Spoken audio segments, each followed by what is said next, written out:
എന്നാലും രാജ്യത്തെ പ്രതിപക്ഷ നേതാക്കൾ മിക്കവരും ഇഡിയുടെ അന്വേഷണ നിഴലിലാണ്. ഇഡിയെ കേന്ദ്ര സർക്കാർ രാഷ്ട്രീയമായി ദുരുപയോഗിക്കുന്നു എന്നാണ് പ്രതിപക്ഷ ആരോപണം.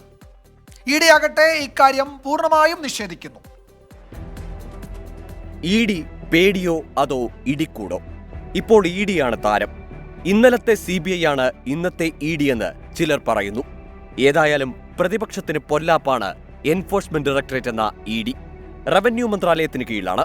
2005 കള്ളപ്പണം വെളുപ്പിക്കൽ നിരോധന നിയമം ശക്തമാക്കിയതോടെയാണ് ഇഡിക്ക് ചിറകുവെച്ചത്. UPA കാലം മുതൽ രാഷ്ട്രീയ നേതാക്കൾക്കെതിരെ ഇഡി അന്വേഷണമുണ്ട്. ഇപ്പോൾ അന്വേഷണം നേരിടുന്നവരിൽ കൂടുതലും പ്രതിപക്ഷ നേതാക്കളാണ്. 2023 ഓഗസ്റ്റ് 4 പാർലമെന്റിൽ കേന്ദ്രമന്ത്രി മീനാക്ഷി ലേഖി നടത്തിയ പരാമർശം വിവാദമായിരുന്നു. മിണ്ടാതിരുന്നില്ലിൽ വീട്ടിൽ CBI വരുമെന്നായിരുന്നു പ്രതിപക്ഷ ബെഞ്ചുകളെ നോക്കി അന്ന് മന്ത്രി പറഞ്ഞത്.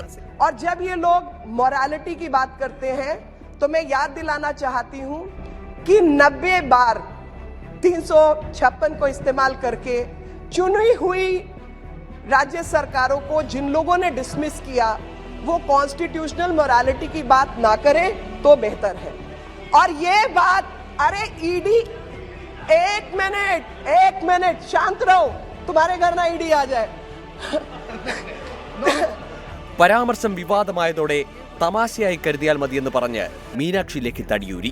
കാര്യമെന്തായാലും ഒന്നാം മോദി സർക്കാർ അധികാരമേറ്റ 2014 മുതൽ ഇതുവരെ 121 നേതാക്കൾക്കെതിരെ ഇഡി അന്വേഷണം നടത്തി. ഇതിൽ 95% പ്രതിപക്ഷ നേതാക്കളാണ്. നാഷണൽ ഹെറാൾഡ് കേസിൽപ്പെട്ട സോണിയാഗാന്ധിയും രാഹുൽ ഗാന്ധിയും ഉൾപ്പെടും. രാഷ്ട്രീയ നേതാക്കൾ പ്രതികളായ കേസുകളിൽ UPA കാലത്തേക്കാൾ 4 മടങ്ങ് വർധന. 2022 ശേഷം ഇഡി കേസുകൾക്ക് വേഗവും കൂടിയിട്ടുണ്ട്.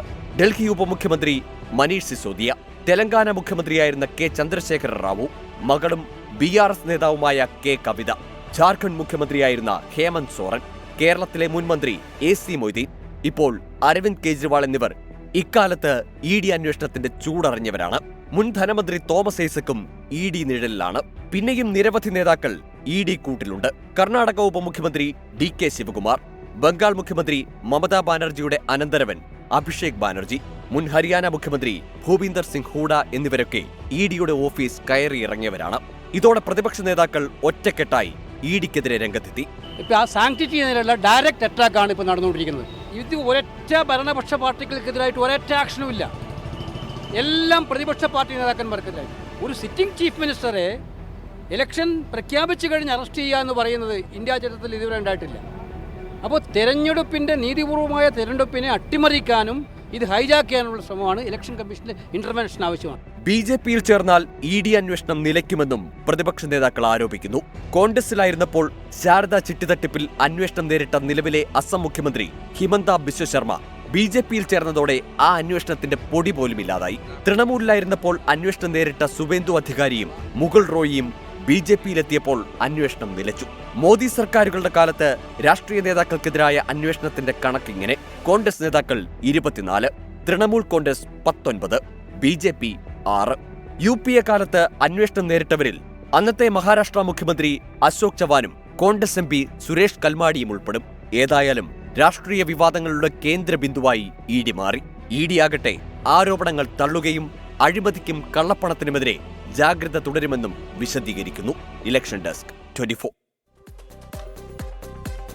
വിജയകുമാർ, അത്തരം ആരോപണങ്ങൾക്ക് ഒരുപക്ഷെ അതിന്റെ ഒരു മൂർച്ച കൂടി വരുന്നുണ്ട് എന്നതാണ്. കാരണം ഈ പറയുന്ന പോലെ ഇലക്ട്രൽ ബോണ്ടിലെ പുതിയ വിവരങ്ങൾ പുറത്തു വരുമ്പോൾ പല ആൾക്കാരും ഇതുപോലെ ഇഡി അന്വേഷണം നേരിട്ട ആൾക്കാരാണ്. ഇപ്പൊ പ്രത്യേകിച്ചും പല ബിസിനസ്സുകാരും വ്യാപാരികളും ഒക്കെ അത്തരത്തിൽ ഇഡി അന്വേഷണം നേരിട്ടതാണെന്ന പുതിയ വിവരം കൂടി ഇന്ന് പുറത്തു വന്നു. അതെ, അപ്പോൾ ഇതെല്ലാം ചേർത്ത് വായിക്കാവുന്നതാണ്.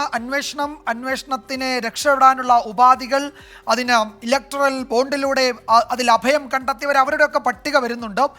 പണ്ട് എന്താണ് CBI കൂട്ടിലടച്ച തത്തയോ എന്ന ചോദ്യം, അതിന്റെ രണ്ടാം ഭാഗമാണ് നമ്മളിപ്പോൾ ഇഡിയുമായി ബന്ധപ്പെട്ട് തുറന്നു വിട്ട തത്തയാണോ? അതെ, കാരണം ഈ പറയുന്നത് പോലെ എല്ലാം ഈ 95% പ്രതിപക്ഷ നേതാക്കൾക്കെതിരെയാണ് വന്നിരിക്കുന്നത്.